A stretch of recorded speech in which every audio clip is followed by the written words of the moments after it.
गरीब थी। उसके घर में उसकी माँ के अलावा कोई नहीं था। उसकी सहेली नताशा उससे मन ही मन जलती थी, क्योंकि वह रुचिका की तरह सुंदर नहीं थी। लेकिन रुचिका बहुत टैलेंटेड थी, इसीलिए नताशा उससे अपना काम निकालने के लिए चिपकी रहती थी। रुचिका की शादी एक खूबसूरत नौजवान रितेश के साथ तय हो गई, तो उसने रुचिका से कहा, रुचिका, मुझे भी लड़के का फोटो दिखाओ। और जब रुचिका ने फोटो दिखाया तो नताशा और भी जल उठी। नताशा मन ही मन में कहती है, अरे यह तो वही लड़का रितेश है जिसको मैंने कॉलेज में प्रपोज किया था और उसने मुझे रिजेक्ट कर दिया था। इस गरीब लड़की की किस्मत तो देखो, इतने सुंदर लड़के के साथ इसकी शादी हो रही है। इसकी तो मुझसे शादी होनी चाहिए थी, लेकिन मेरा इतना सौभाग्य कहाँ। धीरे धीरे वह दिन भी आ गया जब रुचिका की रितेश से शादी हो गई और एक सुंदर सजी हुई कार में रुचिका की विदाई हो गई। उसके साथ नताशा भी गई थी, क्योंकि दूल्हे की बहन सोनिया नताशा की सहेली निकल आई थी। रुचिका अपनी ससुराल पहुंच गई। उसकी मुंह दिखाई हुई और उसे बहुत सारे गिफ्ट मिले। रुचिका की सास ने कहा, बहू तो बहुत सुंदर है, ऐसा लगता है जैसे चांद का टुकड़ा हो। एक रिश्तेदार महिला बोली, अभी तक यहाँ हमारे खानदान में ऐसी सुंदर बहू नहीं आई है। बड़ी किस्मत से इतनी सुंदर बहू मिलती है, रितेश के तो भाग्य जग गए। बस सुंदरता के साथ साथ इसमें गुण भी अच्छे हो तो फिर सोने पर सुहागा बन जाएगा। रितेश रुचिका की तारीफ सुनकर मन ही मन बहुत खुश हो रहा था।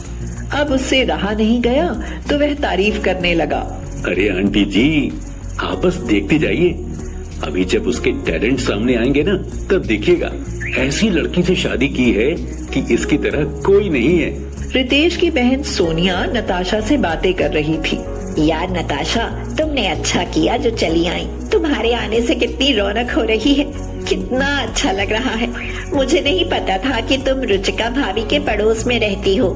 रियली यार सोनिया, मैं तो तुम्हारी भाभी बन सकती थी। मैंने तो रितेश को प्रपोज भी किया था, बट उसने तो उस रुचिका के लिए मुझे रिजेक्ट कर दिया। क्या सच में? तुमने मुझे पहले क्यों नहीं बताया? क्यों? पहले बताती तो क्या हो जाता? तो क्या रितेश मुझसे शादी कर लेता?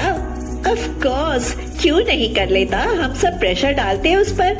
हाँ, मैं तो दिलो जान से चाहती हूँ रितेश को, लेकिन अब क्या हो सकता है। डोंट वरी यार, मैं हूँ ना, अभी भी तुम आ सकती हो भाभी बनकर। आओ मेरे साथ। सभी औरतें रुचिका की मुंह दिखाई करके जा चुकी थीं। सोनिया और नताशा रुचिका के लिए बार बार खाने के लिए कुछ ला रही थी। अभी फिर से सोनिया और नताशा हलवा लेकर आईं। सोनिया ने कहा, लो भाभी हलवा, ये अभी खा लो। मेरा पेट बहुत भर गया है, उस पर इस हलवे में बहुत घी पड़ा है।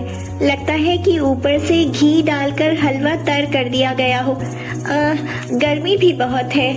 लेकिन सोनिया ने जिद की तो रुचिका ने उससे हलवा खा लिया। ओह, ये मेरे पेट में क्या हो रहा है? लगता है जैसे पेट में उथल पुथल हो रही है। दीदी, टॉयलेट कहाँ है? मुझे अभी तुरंत जाना है, मैं एक सेकंड भी नहीं रुक सकती। ओह, बाहर मेहमानों की बड़ी भीड़ है। अभी मैंने देखा है कि टॉयलेट में कोई है, बाहर और लोग वेट कर रहे हैं। ओह, फिर मैं क्या करूं? ऐसा करो, मैं रूम से बाहर जाती हूँ, तुम इस साड़ी के खाली डिब्बे में पेट खाली कर लो। मैं चुपके से फेंक दूंगी, किसी को पता भी नहीं चलेगा। ऐसा कहकर वह दुष्टता से मुस्कुराती हुई चली गई। रुचिका ने साड़ी के डिब्बे में शौच कर लिया, लेकिन थोड़ी ही देर के बाद उसका पेट फिर से उथल पुथल होने लगा। अब मैं क्या करूं? यहाँ तो कोई और नजर भी नहीं आ रहा, टॉयलेट भी गिरा हुआ है। ऐसा करती हूँ, मैं दूसरे डिब्बे में शौच कर लेती हूँ। यहाँ तो साड़ी के बहुत सारे डिब्बे पड़े हैं। उसने अब दूसरे डिब्बे में टॉयलेट कर लिया। असल में रुचिका को तगड़े वाले 10 लग गए थे। उसने सारे डिब्बे शौच में खराब कर डाले।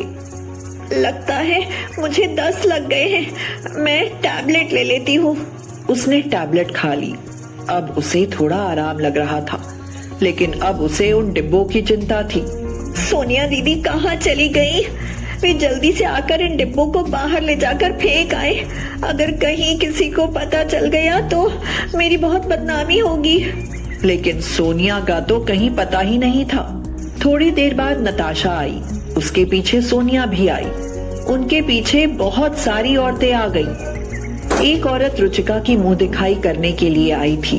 उसने रुचिका को गिफ्ट दिया। रिश्तेदार महिला बोली, लो यह साड़ी रख लो बहू। अरे लेकिन साड़ी का डिब्बा तो मेरे बेटे ने फाड़ डाला है। कोई बात नहीं चाची, उस कोने में तो बहुत सारे डिब्बे लगे हुए हैं, आप उनमें से कोई डिब्बा ले लीजिए। रुचिका डर गई। उसने मना करना चाहा। रहने दीजिए, मैं बिना डिब्बे की साड़ी में ही खुश हूँ। अरे चाची जी ले लीजिए डिब्बा। और चाची जी एक डिब्बा उठा लाई। जैसे ही उन्होंने वह डिब्बा खोला, तेज बदबू से उनका सिर भिन्ना उठा। वे दूसरा डब्बा लाईं, उसे खोला तो उसमें भी वही हाल था। फिर तो चाची जी ने सारे डिब्बे खोल डाले। अब तो चाची जी को उल्टी होने लगी। सारे मेहमान आ गए, रितेश भी अंदर आ गया। सबका एक ही सवाल था कि ये किसने किया। यहाँ भाभी जी के अलावा कोई था ही नहीं, ये इन्हीं का काम है। भाभी मुझे बता दिया होता तो मैं आपको टॉयलेट ले जाती। ये गंदगी क्यों की यहाँ? क्या पागल हो? भला कोई नॉर्मल इंसान ऐसा कर सकता है? ये मेरे ही पड़ोस में रहती है, कभी कभी इसको पागलपन के दौरे पड़ते हैं, लेकिन मैंने सोचा कि ठीक हो गई होगी। राम राम, बेचारे रितेश की तो जिंदगी खराब हो गई। अब पूरे मेहमानों में चकचक मच गई। आपने ही तो कहा था दीदी कि टॉयलेट खाली नहीं है, मेरी तबीयत खराब हो गई थी। मैंने कब कहा? ये सुनने से पहले मेरे कान क्यों नहीं फूट गए? मैं ऐसा कैसे कह सकती हूँ? घर में कितने सारे टॉयलेट हैं, क्या बकवास कर रही हो? क्या अपनी तरह सबको पागल समझती हो? कम से कम मुझे तो बख्श दो। अभी से तुमने अपने रंग दिखा दिए, मेरे भाई का क्या होगा? रितेश को बहुत जोर का गुस्सा आया।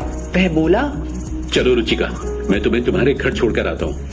मैं तुम्हारी जैसी पागल लड़की के साथ नहीं रह सकता। रुचिका रोने लगी। रितेश उसे अपने साथ लेकर चला गया। अब सोनिया ने खुश होकर नताशा को गले से लगा लिया और बोली, बधाई हो नताशा, अब तुम रितेश से शादी की तैयारी करो। तभी सोनिया के गाल पर जोरदार तमाचा पड़ा। सोनिया की मम्मी माया देवी उसे जलती हुई आंखों से घूर रही थी। शर्म नहीं आती तुझे बेगैरत? लड़की होकर लड़की की दुश्मन बन गई, वह भी इस 2 टके की बेशरम लड़की की खातिर, जो शादीशुदा सहेली का घर उजाड़कर अपना घर बसाने की सोच रही है। मुझे माफ कर दो मम्मी, मैं नताशा के कहने में आ गई थी। मैं अभी जाकर भैया को सच बताती हूँ। रितेश को मैंने जाते समय वह सच बता दिया जो मुझे तुम दोनों की बात से पता चल गया था।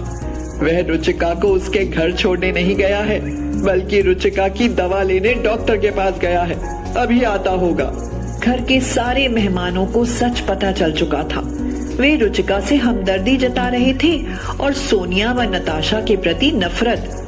करीब 3 घंटे के बाद दवा लेकर रुचिका और रितेश आ गए। रुचिका को ग्लूकोज चढ़ाया गया था, परंतु अब वह ठीक थी। मेहमानों ने रुचिका का स्वागत किया। नताशा को उसके घर भगा दिया गया था। रात में रुचिका को नहला धुला कर उसके रूम में भेजा गया। रुचिका, देखो जो हुआ उसके लिए सॉरी। अब जो भी परेशानी हो मुझे बताया करो। मैं बहुत लकी हूँ जो सास के रूप में मम्मी मिली और जीवन साथी के रूप में आप। ऐसा कहकर वह रितेश के गले